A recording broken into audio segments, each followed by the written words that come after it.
مولا کرم ہو کرم، میرے مولا کرم ہو کرم۔ گل پلازہ میں لگنے والی آگ کا ذمہ دار کون؟ بدقسمت عمارت پر نقشے کے بالکل برخلاف 1998 میں ایک پوری اضافی منزل کس نے تعمیر کی؟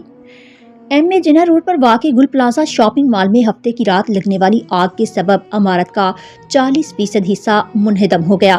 دم گھٹنے اور جھلس کر جاں بحق ہونے والے افراد کی تعداد 27 ہو گئی ہے، جبکہ ملبہ ہٹانے اور لاشیں نکالنے کا سلسلہ تاحال جاری ہے۔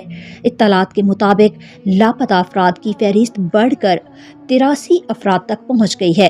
کراچی، جہاں ایک طرف اپنے پیاروں کے دہکتی آگ میں زندگیاں ہارنے کے تصور سے ہی دھچکے کی حالت میں ہیں، وہیں یہ سوال بھی ہر جگہ گردش کر رہا ہے کہ گل پلازہ کے سانحے کا اصل ذمہ دار کون ہے؟ مولا کرم ہو کرم، میرے گل پلازہ سانحے کا ذمہ دار کوئی ایک نہیں بلکہ سرکاری اداروں سمیت خود گل پلازہ مارکیٹ کی ایسوسی ایشن کو بھی اس کا ذمہ دار قرار دیا جاتا ہے۔ اس کے باقی ذمہ داران میں electric inspectorate, Sindh energy department, civil defence, fire brigade اور سندھ بلڈنگ کنٹرول اتھارٹی کا محکمہ بھی شامل ہے۔ کسی بھی سانحے سے قبل اولین ذمہ داری کسی بھی مارکیٹ کی ایسوسی ایشن پر عائد ہوتی ہے کہ وہ کس طرح اپنی مارکیٹ، اس کی عمارت اور وہاں موجود انسانی ہلچل کے تمام معاملات کو محفوظ بناتی ہے۔ یہ مسئلہ صرف گل پلازہ تک محدود نہیں بلکہ کراچی کی کسی بھی عمارت میں لگنے والی آگ کے حوالے سے کسی ایسوسی ایشن کو کبھی جواب دہ نہیں بنایا گیا۔ چنانچہ کبھی ایسوسی ایشن کو ایسے بڑے حادثات اور سانحات کا ذمہ دار ہی نہیں سمجھا گیا۔ مولا کرم ہو کرم۔ واضح رہے کہ گل پلازہ ضلع جنوبی کے ایک پلاٹ نمبر 32 PR1 پر تعمیر کیا گیا تھا، جس کا ریگولائزیشن پلان 14 اپریل 2003 کو بیسمنٹ کے علاوہ گراؤنڈ +3 کا منظور کیا گیا۔ منظور شدہ نقشے کے مطابق گل پلازہ کے 20 منٹ میں 174 دکانیں، گراؤنڈ فلور پر 405، پہلی منزل پر 175، دوسری منزل پر بھی 175 اور تیسری منزل پر 134 دکانیں ہیں، جن کی مجموعی تعداد 1021 بنتی ہے، جبکہ گل پلازہ میں کل 1200 دکانیں تعمیر کر لی گئی ہیں۔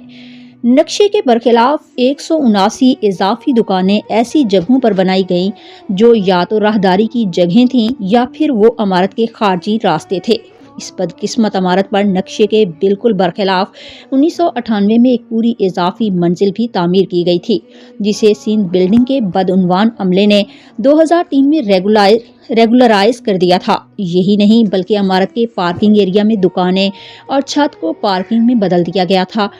دولت کی بھوک اور حرص پر مبنی یہ وارداتیں کراچی کا عمومی چلن بن چکا ہے، جس میں سندھ بلڈنگ کنٹرول اتھارٹی کا عملہ بھی براہ راست ملوث ہوتا ہے اور جس کا نقصان عام لوگ یا غریب مزدور اٹھاتے ہیں۔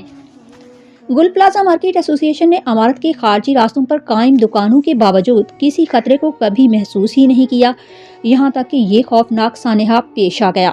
جرت نیوز سے بات کرتے ہوئے ایک دکاندار نے تصدیق کی کہ مارکیٹ ایسوسی ایشن ہر دکاندار سے ماہانہ 5,500 روپے لیتی ہے، جو ماہانہ 66 لاکھ اور سالانہ تقریباً 8 کروڑ روپے بنتے ہیں۔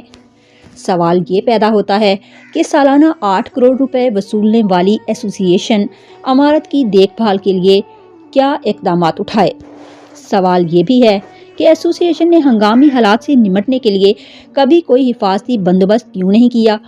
آخر کیوں گل پلازہ کی ہر دکان میں فائر فائٹنگ سسٹم نصب نہیں تھا؟ آگ بجھانے والے سلنڈر اور مٹی کی بالٹیاں کیوں موجود نہیں تھیں؟ مارکیٹ میں داخل ہونے اور باہر نکلنے والے راستوں پر دکانیں تعمیر کرانے کے ذمہ دار کون ہیں؟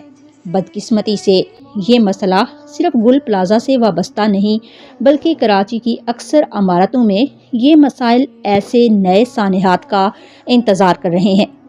گل پلازہ میں لگنے والی آگ کی ذمہ داری تنہا ایسوسی ایشن یا سندھ بلڈنگ پر ہی نہیں بلکہ دیگر سرکاری اداروں پر بھی عائد ہوتی ہے۔ آئیے اس حوالے سے مزید باخبر رہنے کے لیے دیکھتے رہیے جرت نیوز۔